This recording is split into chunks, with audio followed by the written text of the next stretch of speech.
Track blocks.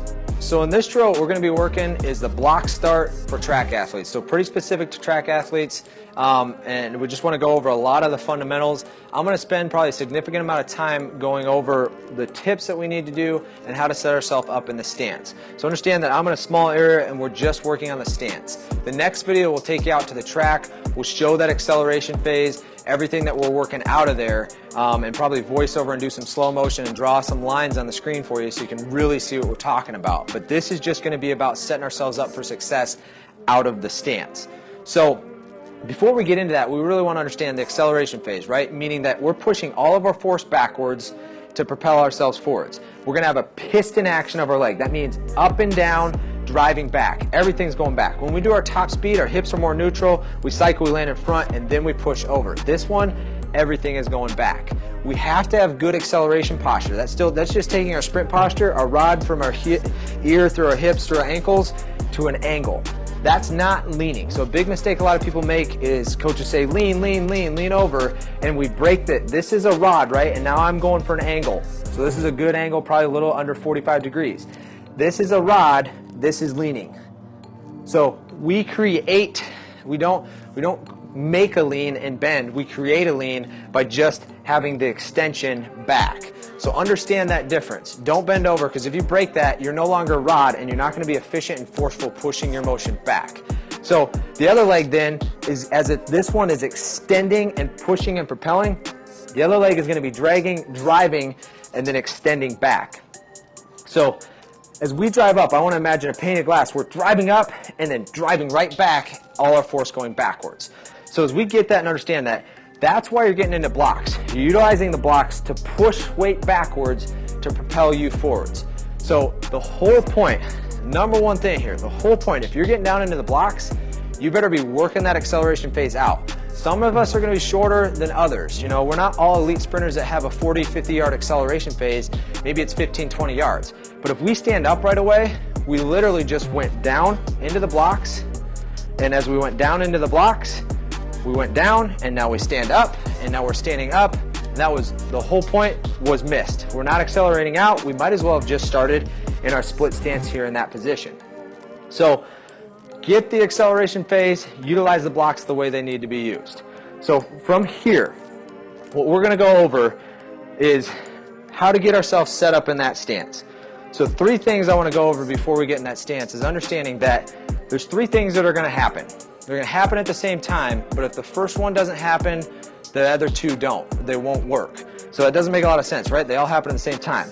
But this front leg has to get extension. So this front leg is going to be down, and we're going to talk about that, and it has to get that whole push and the triple extension we talked about. So from our hips, through our knees, through our ankles, we're trying to get that triple extension, push out, and there's even going to be a small flight phase out of that. That gives us that whole rod from our ear through our ankle. This leg then is going to drag and drive and then break that glass and then come up and extend. So as we extend, it's driving and then come back, right? Number 3, the arms are going to go from the line and they're going to rip through. So I like to tell my athletes to think about ripping their sternum. These arms can be a little bigger than normal. They're going to work rip, rip, and they're going to rip and try and break that sternum. So those 3 things, before we even get in our stance, that's what we're trying to get out of the block to push towards our acceleration phase. So extension, drag, drive, tap, and rip, rip with those arms. So as we get down into this, I have my blocks set up, and we're going to go over how to set those up. But we have to figure out what our strong leg is first. So I know my left leg is my strong leg. I figured that out over time, right, and knowing myself as an athlete. But if you're working with a beginner and you're not sure, I like to do just a single leg jump for height. So jumping up, how high can we go? And it's going to be about comfort and power. So which one are they jumping higher off of, and which one are they more comfortable with? So once you figure that out, then you can figure out which block you're going to put in front. So before we even go that, as we'll talk a little bit more about getting the block set up, but then being able to do it again and measuring. So I'm going to go over measuring real quick. A lot of people just come up here and they go like this, 1, 2, okay, it's close to 2 feet, and then the next time their blocks are different, the next time their blocks are different. It's about consistency. So once you find something you want, what I like to have my athletes do, because you never know if you're going to get the same block. Maybe you go to a meet and it's totally different blocks. Maybe you bring your blocks and you have that, but maybe you don't.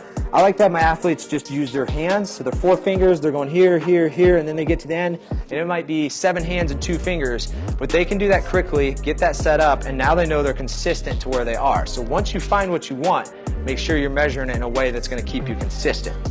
So as we go down here, I figured out that this is my strong leg. What we're going to understand is right away I got a line.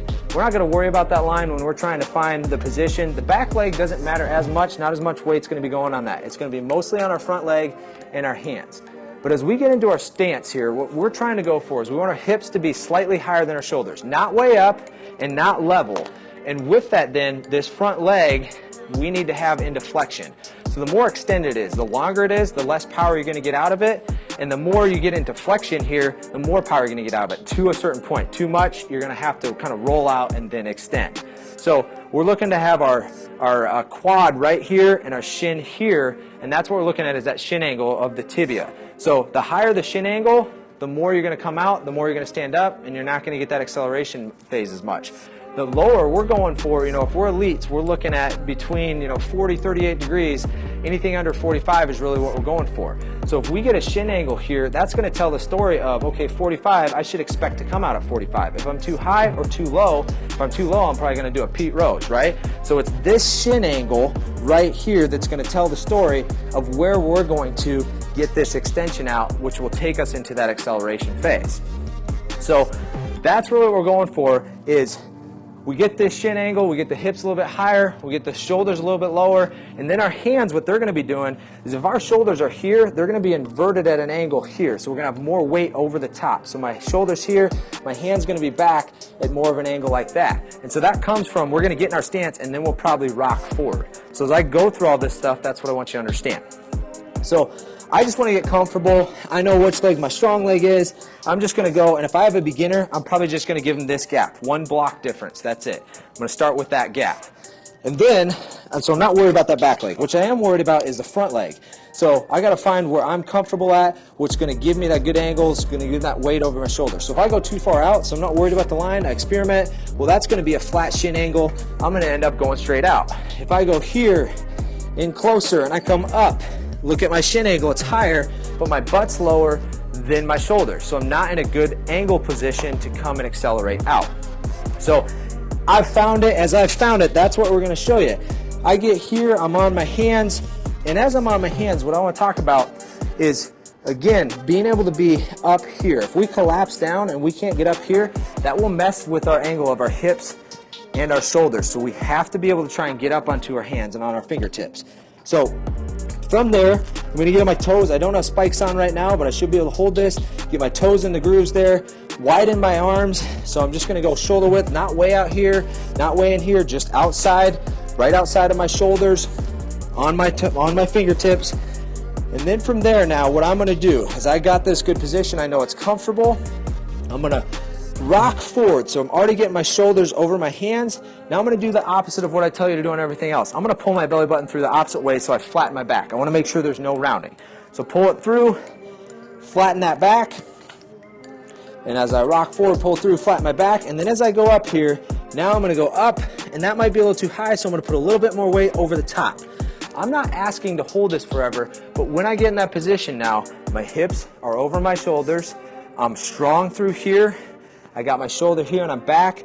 My shin angle is a good angle to come out, and I'm going to push and extend, drag and drive, tap, hit that foot, and rip those arms through. So I got all those things going for me as I get set up. So repetition is going to be your number 1 teacher here. It's understanding what's my strong leg, getting comfortable, measuring correctly, doing things consistently, getting this extension out, drag, drive, and tap as I go through, ripping those arms. There's a lot going on, so that's why I'm doing the stance first and then the acceleration out. But if we get this right, we're going to have a step that's going to be somewhere out here for me, pushing all the force back, my next step even farther, and by 5 yards, I've only taken 3 steps. If I take more than that, I've probably stood up and I'm taking these little tiny steps. So it's really detrimental. Races can be won or lost within these first couple steps. So all those things going on, start with repetition, start with the stance, just get comfortable, and once you figure that out, then you just start to work. Again, those things. We get the shin angle and the strong leg, we get the hips a little higher than the shoulders, we get the hands nice and wide, just shoulder width apart there on our fingertips. We get our weight over our shoulders, so our shoulders here and our arms back. We rock forward and we're ready to push and extend, drag, drive, and tap, rip those arms through to set ourselves up for acceleration.